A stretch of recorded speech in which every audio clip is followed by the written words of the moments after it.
gratidão a eles e gratidão a Deus por cada um deles. Os que encontraram Romanos 13, digam amém. Amém. Glória a Deus. Vamos ler juntos, eu vou ler como de costume nesse ano, na NVI. Todos devem sujeitar-se às autoridades governamentais, pois não há autoridade que não venha de Deus. As autoridades que existem foram por Ele estabelecidas. Portanto, aquele que se rebela contra a autoridade está se colocando contra o que Deus instituiu. E aqueles que assim procedem trazem condenação sobre si mesmos, pois os governantes não devem ser temidos, a não ser pelos que praticam o mal. Você quer viver livre do medo da autoridade? Pratique o bem, e ela o enaltecerá, pois é serva de Deus para o seu bem. Mas se você praticar o mal, tenha medo, pois ela não porta espada sem motivo. É serva de Deus, agente da justiça, para punir quem pratica o mal. Portanto, é necessário que sejamos submissos às autoridades, não apenas por causa da possibilidade de uma punição, mas também por questão de consciência. É por isso também que vocês pagam imposto, pois as autoridades estão a serviço de Deus, sempre dedicadas a este trabalho. Deem a cada um o que lhe é devido, se imposto, imposto, se tributo, tributo, se temor, temor, se honra, honra. Não devam nada a ninguém, a não ser o amor de uns pelos outros, pois aquele que ama o seu próximo tem cumprido a lei. Pois esses mandamentos, não adulterarás, não matarás, não furtarás, não cobiçarás, e qualquer outro mandamento, todos se resumem nesse preceito: ame o seu próximo como a si mesmo. O amor não pratica o mal contra o próximo. Portanto, o amor é o cumprimento da lei. Façam isso compreendendo o tempo em que vivemos. Chegou a hora de vocês despertarem do sono, porque agora a nossa salvação está mais próxima do que quando cremos. A noite está quase acabando, o dia logo vem. Portanto, deixemos de lado as obras das trevas e vistamo-nos a armadura da luz. Comportemo-nos com decência, como quem age à luz do dia, não em orgias e bebedeiras, não em imoralidade sexual e depravação, não em desavença e inveja. Pelo contrário, revistam-se do Senhor Jesus Cristo e não fiquem premeditando como fazer os desejos da carne. Amém? Curve a sua cabeça e ore por um instante, pedindo a Deus que ministre o seu coração nesse culto a Deus e nessa noite festiva de aniversário de nossa igreja.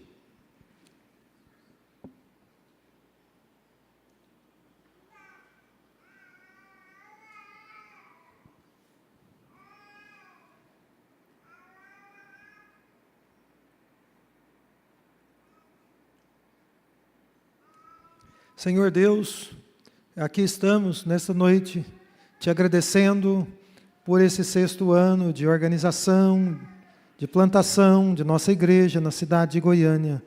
Louvado seja o teu nome, o Senhor merece todo o crédito e todo o mérito. O Senhor tem feito grandes coisas por nós, por isso estamos alegres.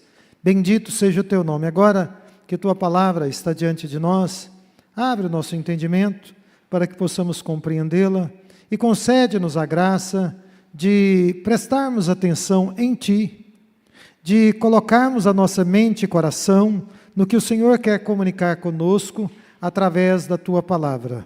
Como cremos na Tua divina providência, temos a convicção de que esta palavra é apropriada para cada um de nós, embora tenhamos necessidades diferentes, tenhamos pensamentos e sentimentos diferentes. O Senhor é poderoso para aplicar esta palavra santa, viva e eterna do Senhor aos nossos corações e também às nossas vidas. É a nossa súplica, em nome de Jesus. Queridos irmãos, então, como diz o apóstolo Paulo em Romanos 13, a nossa salvação está mais próxima do que quando nós estávamos aqui. Os irmãos viram algumas imagens, né? alguns irmãos mais novos, né? Ali trabalhando, cooperando, contribuindo, cultuando a Deus.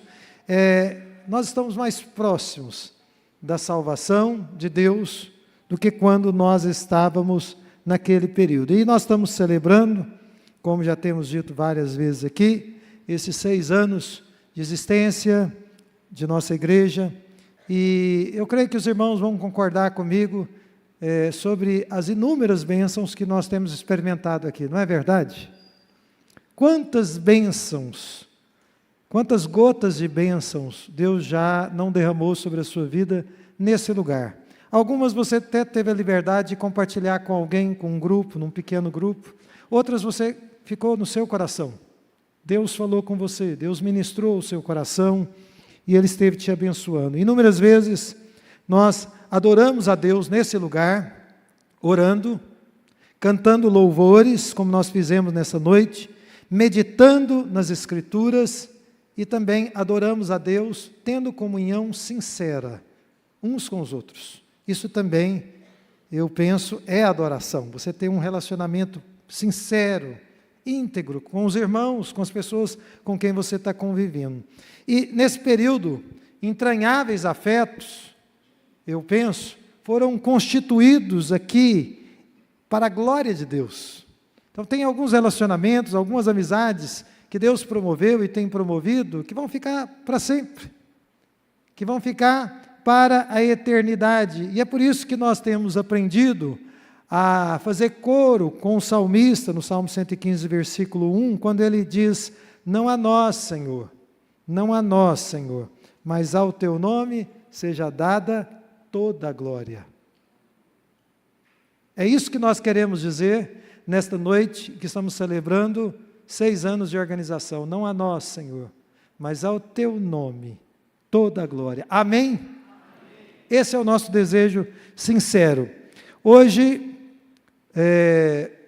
porém, nós temos sido exortados com o próprio nome da igreja a nos oferecer, quem já leu Romanos 12 ou leu várias vezes sabe disso, nos oferecer como sacrifício vivo, santo e agradável a Deus. Também Romanos 12 nos ensina que nós não devemos nos amoldar aos padrões deste mundo e a experimentar continuamente a renovação da nossa mente.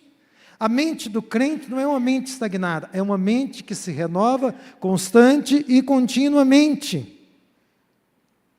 E com essa palavra de Romanos 12, da qual a nossa igreja leva o nome, essa palavra aplicada nas nossas vidas, eu penso que é da vontade de Deus que nós ergamos as nossas cabeças e os nossos olhos e olhemos para o futuro. Olhemos para frente. E talvez por isso Deus me levou a trazer essa palavra de Romanos 13, porque é exatamente o capítulo que vem na sequência de Romanos 12. Eu penso que esse capítulo 13 faz parte, claro, do contexto de Romanos 12. E por isso ele é apropriado para nós e para todo o povo de Deus, de todas as eras, de todos os tempos, espalhado por toda a face da terra.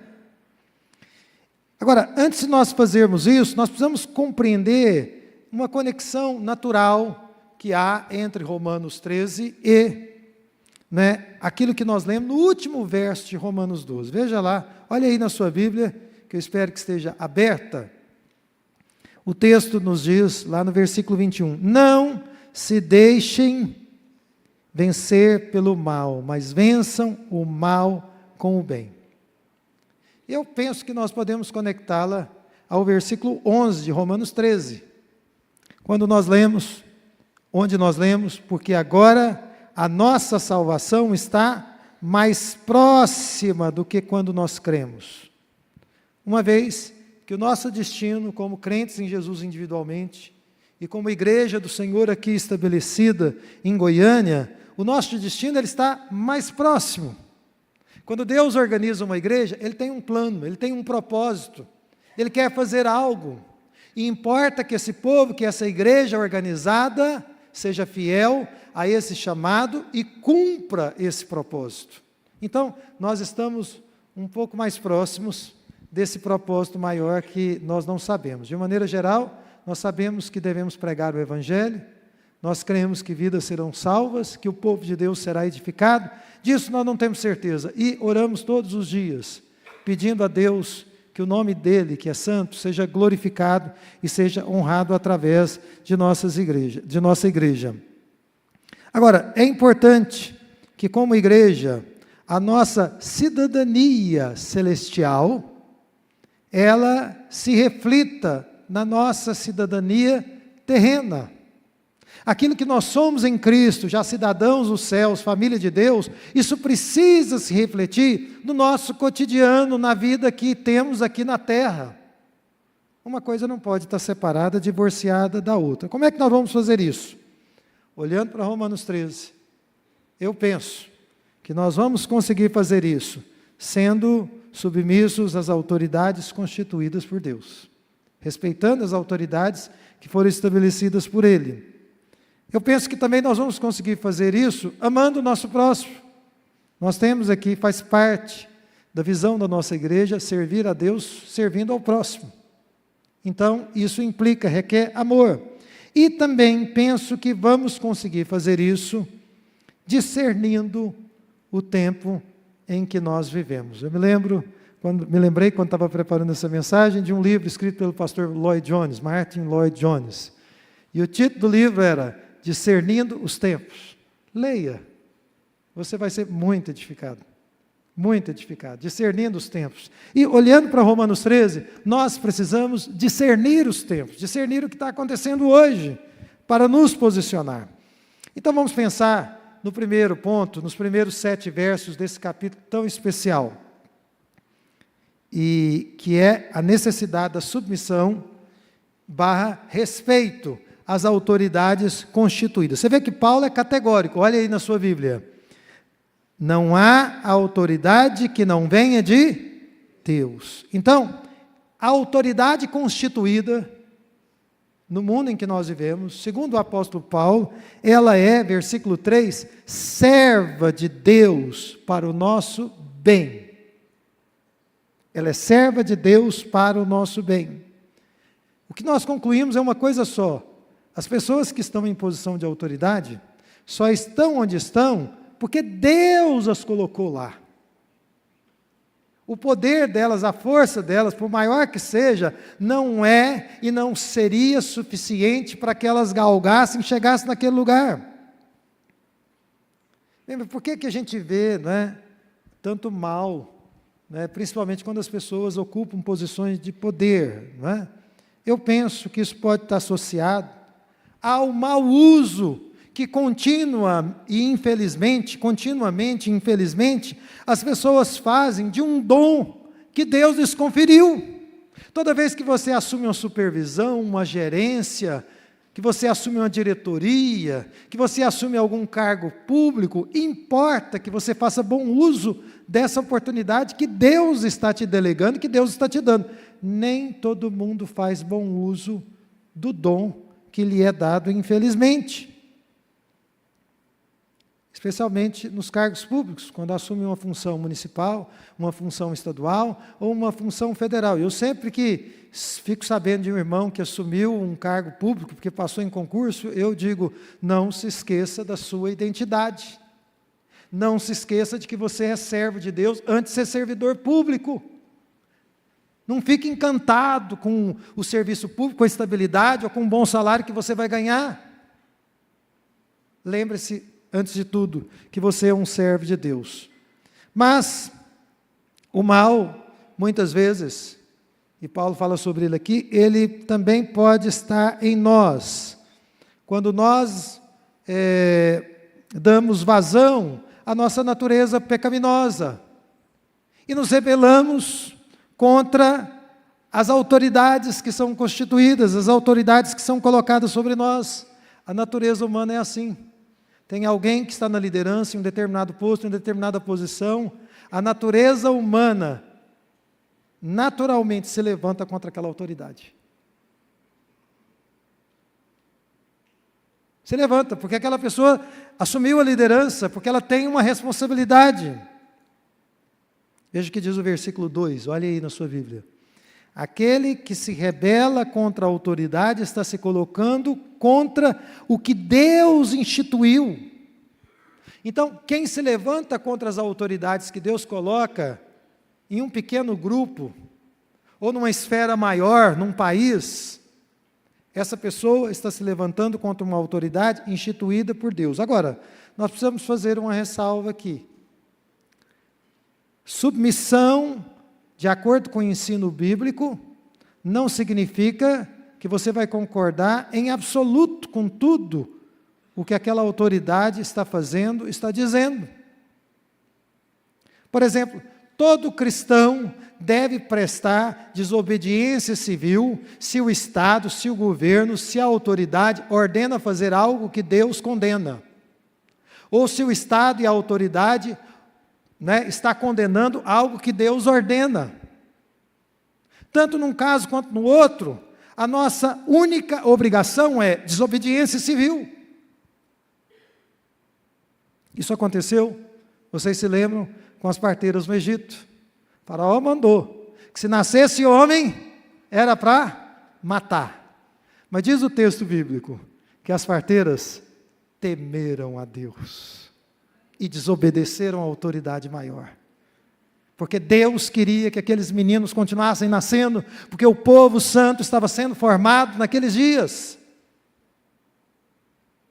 Vocês se lembram também de Daniel e dos seus amigos. O livro de Daniel mostra pelo menos duas situações, muito claras, muito fortes, em que o rei Nabucodonosor emitiu um edito real, mas eles ousada e corajosamente desobedeceram à autoridade. Irmãos, vivendo em uma democracia, como nós vivemos, pelo menos em tese, nós podemos respeitar as autoridades e, ao mesmo tempo, discordar delas. As duas coisas podem conviver juntas. Nós podemos, por exemplo, criticar os malfeitos que estão sendo feitos, realizados aqui no nosso país, e pesar muito bem quando formos fazer o nosso voto no período de eleição. Nós temos essa obrigação, porque as pessoas que estão em posição de autoridade, especialmente no serviço público, elas devem trabalhar para o bem comum da nação e ponto.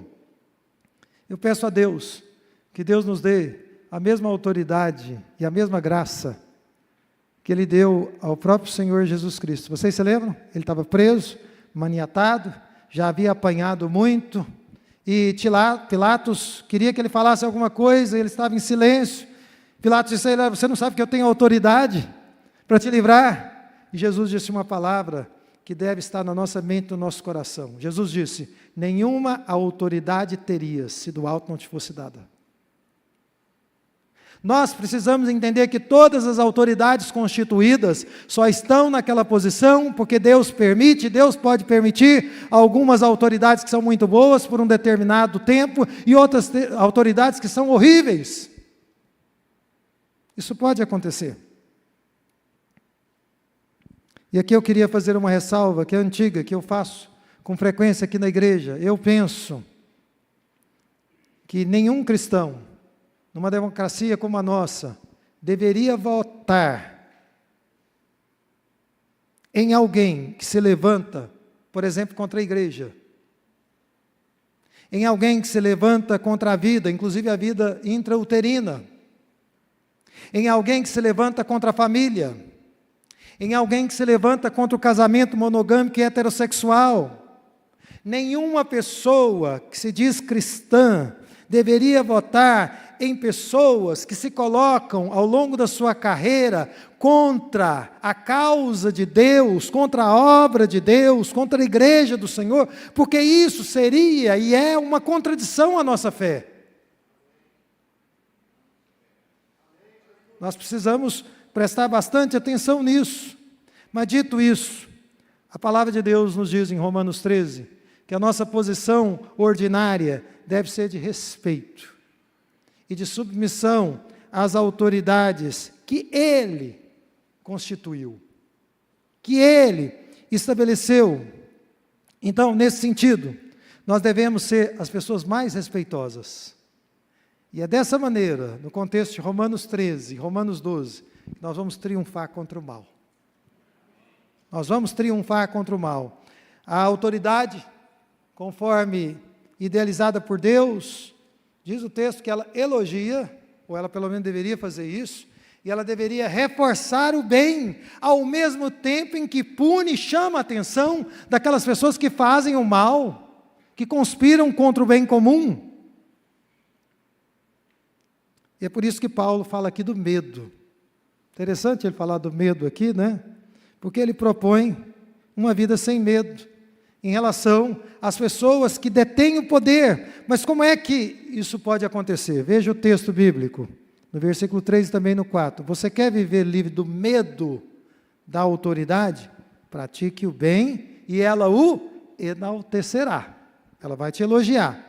Mas se você praticar o mal, tenha medo, pois ela não porta espada sem motivo. E mais adiante, ela é agente da justiça para punir quem pratica o mal. Irmãos, se nós fizermos o que é certo, nós podemos tocar a nossa vida sem medo, com as nossas consciências tranquilas. Não porque o mundo em que nós vivemos é perfeito, porque as autoridades constituídas são perfeitas, mas porque é isso que Deus espera de nós, como cidadãos desse mundo, como pessoas que estão vivendo nesse mundo. E é interessante porque mesmo autoridades perversas, quando percebem que os cristãos são pessoas de bem, são pessoas que respeitam, que querem respeitar as posições de autoridades, muitas dessas autoridades, mesmo vivendo em perversidade, se quebrantam ao ver o bom comportamento, a boa atitude civil dos crentes. Deus pode usar isso para promover salvação e, quem sabe, alcançar políticos corruptos, que estão fazendo dia e noite coisas erradas, quando eles verem um crente genuíno, praticando a palavra de Deus e fazendo aquilo que é correto. Amém? É claro que a nossa postura frente às autoridades constituídas e o Estado, diz Paulo, inclui o pagamento de impostos, inclui a honra a quem merece a honra. Se o governador, o presidente da República viesse aqui, nós iríamos nomear o nome dele, e iríamos orar por ele. É claro que nós não permitiríamos que ele viesse aqui no púlpito, mas nós estaríamos orando por ele, e abençoando a vida dele, e desejando bem a ele, e desejando conversão. Porque não há bem maior nessa vida do que a conversão. Nós devemos às autoridades a honra, porque, diz o versículo 7, repetindo o que ele já disse antes, as autoridades estão a serviço de Deus em favor do bem comum. Amém? Segundo ponto importante de 3, irmãos, a nossa salvação está mais próxima. Por isso, nós devemos amar o nosso próximo. Veja aí a partir do verso 8. Eu creio que vocês concordam comigo, que as pessoas, que quando há ausência de amor, o ódio e o mal vai prevalecer. Se não tem amor, o ódio vai ser oportunista, ele vai se alojar naquela casa, naqueles relacionamentos. E para falar de amor, Paulo vai usar uma linguagem que é típica do comércio, da economia. Se, em relação às autoridades, nós devemos dar, nós devemos pagar a cada um o que lhe é devido, em relação aos demais, é desejável não estar em dívida com ninguém, exceto a dívida do amor. Paulo está nos dizendo aqui que nós não devemos dever nada para ninguém, exceto o amor. E eu quero falar muito rapidamente, no pouco tempo que nós temos, do problema da dívida. Porque ela pressupõe que uma pessoa tomou dinheiro emprestado de outra pessoa. E isso é legítimo em determinados momentos da nossa vida. Mas há pessoas que não conseguem viver sem dívidas. Isso é um problema grave. A dívida Se você está devendo alguém constantemente, continuamente, isso cria uma indisponibilidade financeira. Você não tem condições de ajudar outras pessoas, você não tem condição de ajudar seu filho, de ajudar seus netos, ajudar o caído, necessitado, a pessoa que precisa de alguma ajuda. Você não tem condição de contribuir na obra de Deus, porque você está endividado, porque você vive nesse ciclo de dívida. Por outro lado, na questão do amor, nós precisamos conviver com essa dívida para sempre. Se por um lado nós não devemos alimentar dívidas, nós não devemos acumular dívidas, nós devemos lutar para sair do vermelho e entrar no azul, sempre, para o bem-estar de nossas famílias e para o bem-estar da nossa própria comunidade, no que diz respeito ao amor, isso é impagável. Isso você deve dever sempre. É uma dívida perpétua que nós temos. Nunca diga para quem quer que seja que você já amou demais. A gente lê isso nos livros de romance. E assiste os filmes de romance também. Ah, eu já amei demais fulano, não amo mais. Isso não tem fundamento bíblico. De forma nenhuma. Porque o amor nunca é demais. E porque o amor sempre é devido. É claro que amar, irmãos, muitas vezes passa pela cruz. Passa pela renúncia do egoísmo, pela renúncia da arrogância. E esse amor, diz o apóstolo Paulo aqui, ele está relacionado com a lei, não é? Eu gosto daquele que o pastor John Stott escreveu no seu monumental comentário do livro de Romanos. Recomendo aos irmãos que também leiam esse comentário do pastor John Stott no livro de Romanos. E ele diz nesse comentário que a lei é o nosso guia no dia a dia, mas que o amor nos inspira. A lei é o guia, mas o amor nos inspira a fazer o que nós precisamos fazer. Então, é essa combinação, é dessa combinação que nós não podemos abrir mão, da lei de Deus e do amor de Deus nos nossos corações, porque se você combina a lei de Deus e o amor de Deus, sabe o que vai acontecer? Você vai ser fiel ao seu cônjuge. Não vai haver infidelidade conjugal, não vai haver adultério. Você vai respeitar a vida, valorizar e preservar a vida humana desde a concepção. Não vai admitir o aborto. Você vai respeitar, por exemplo, a propriedade privada, entendendo que se Deus deu alguma coisa, algumas coisas para quem quer que seja, alegre-se com isso, fique feliz pelo que a pessoa tem e esteja feliz com aquilo que Ele tem te dado. Não ficar fazendo uma competição, uma comparação o tempo todo. Alegre-se com o que Deus deu para o outro e regozije-se com aquilo que Ele tem dado a você. Isso é amor. Nós precisamos ser guiados pela palavra de Deus, pelos mandamentos. Aquele que tem os meus mandamentos e os guarda, este é o que me ama. A lei de Deus, os mandamentos do Senhor, a palavra de Deus, precisam estar aliadas ao amor perpetuamente. E por último, irmãos, nós precisamos discernir os tempos. A sujeição às autoridades e o amor ao próximo devem sim ser incorporados na nossa vida, no nosso dia a dia, a partir da compreensão do tempo que Deus nos fez nascer e viver. Deus tem um propósito com isso. Que tempo é esse? Eu tenho que dizer para vocês o óbvio. É um tempo diferente de 6 anos atrás. É um tempo diferente de 15, de 20, de 30 anos atrás. De 40 anos atrás, quando eu deixei de ser um crente nominal, para assumir um compromisso com Cristo Jesus. E romper com a minha vida religiosa. E assumir um compromisso real com o Senhor Jesus Cristo. Veja aí o versículo 11. É um tempo em que a nossa salvação está mais próxima do que quando nós cremos. Nós estamos mais próximos, irmãos, do dia do arrebatamento da igreja. Nós estamos mais próximos, pode ser, para alguns de nós aqui, do dia em que Deus vai nos recolher desse mundo. Seja para o arrebatamento ou para enfrentar a morte, nós estamos muito mais próximos do que estávamos há um tempo atrás. Mas na medida em que o tempo passa, muitas pessoas vão se sentindo ou ficando entorpecidas com as coisas desse mundo em relação às coisas de Deus.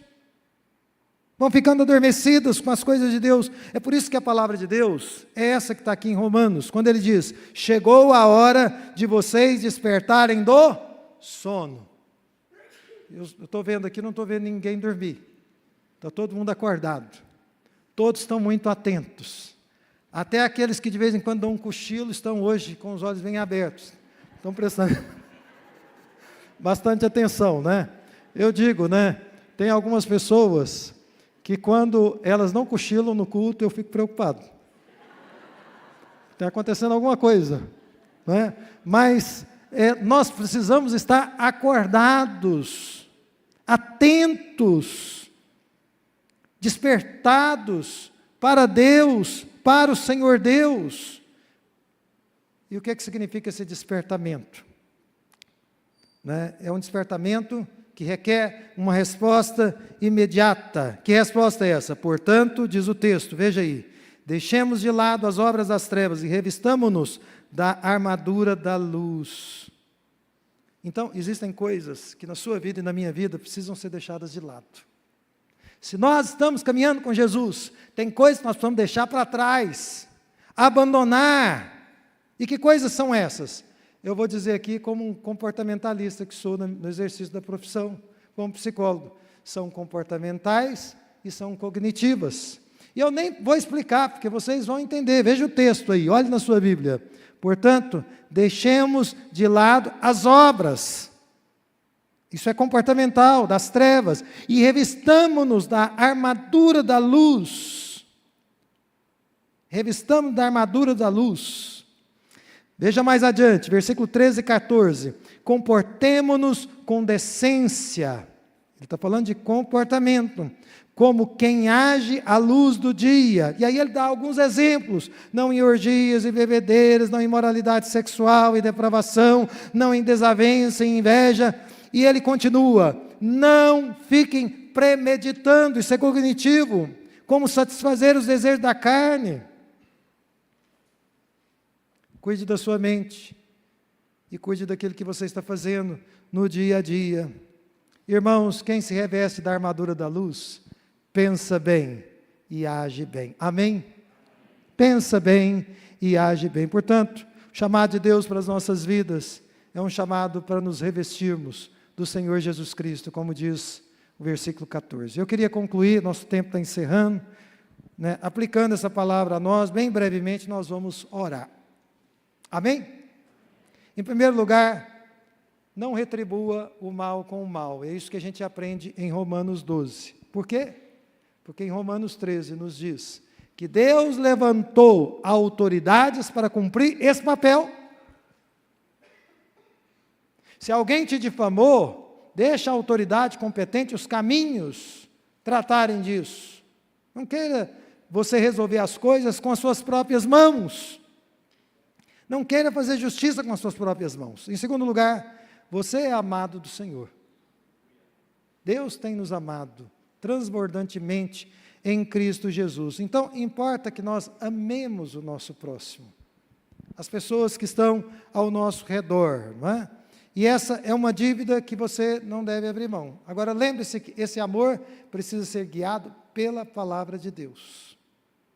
A palavra de Deus é uma bússola, que nós não podemos abrir mão dela. E ela também nos orienta a como podemos manifestar o amor para com as pessoas que estão do nosso lado e com quem nós convivemos.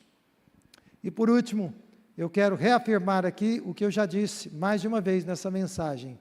Lembre-se que no dia de hoje, no aniversário de 6º ano de nossa igreja, nós estamos mais próximos da salvação do que estávamos há algum tempo atrás. De duas uma: ou Jesus vem para arrebatar a sua igreja, e você, crente em Jesus, vai subir para estar com Ele para sempre, ou Ele vai permitir que você atravesse o rio da morte. E nós precisamos estar preparados. Portanto, qualquer coisa que te entorpeça, que te atrapalhe, né, que embote os seus sentidos em relação à sua vida com Deus, ao seu chamado, ao seu serviço a Deus, rompa com isso, de uma vez por todas. E levante-se, dizendo para Deus: Senhor, como Isaías, eis-me aqui. O que é que o Senhor quer que eu faça? O que é que eu ainda preciso fazer antes que o Senhor me recolha, antes que o Senhor me chame? Vamos nos colocar em pé nesse momento. Curva a sua cabeça e feche os seus olhos.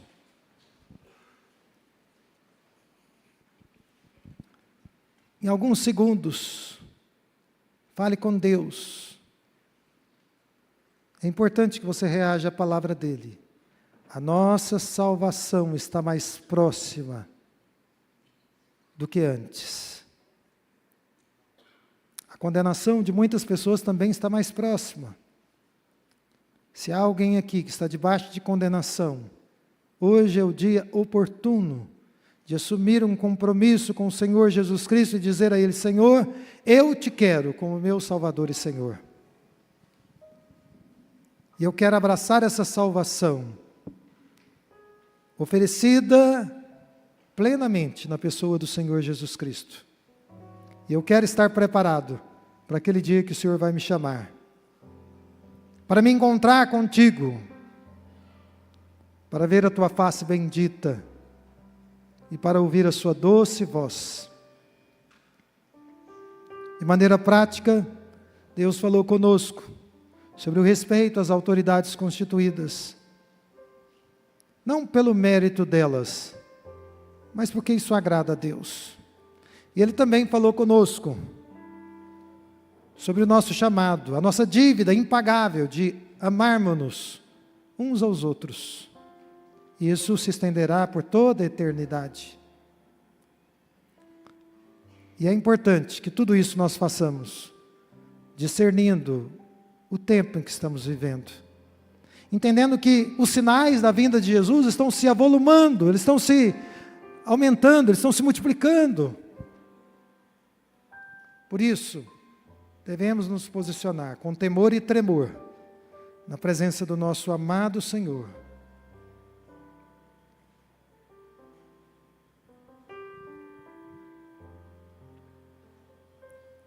Pai Santo, ouve as palavras do teu povo, palavras de confissão, confissão de pecados, de faltas, palavras talvez que provêm de um coração quebrantado. Hoje o Senhor está nos despertando por meio da tua palavra. Ajuda-nos a dar a resposta que o Senhor espera de nós, a fazermos coisas, deixarmos de fazer outras coisas, a cuidarmos daquilo que estamos pensando e a cuidar da maneira como nós estamos agindo no nosso dia a dia. Em nome de Jesus, dá-nos discernimento do tempo que se chama hoje. Louvado seja o teu nome, pelos 6 anos de aniversário de nossa igreja, que possamos seguir para o futuro, despertos, acordados, atentos, usando todo o discernimento que o teu Espírito nos concede, com os nossos joelhos dobrados, e reconhecendo em todo o tempo que o Senhor é quem cuida de nós, que é o Senhor quem nos assiste, e é por isso que mantemos os nossos olhos fitos e colocados em Jesus. Louvado seja o teu nome. Fica conosco.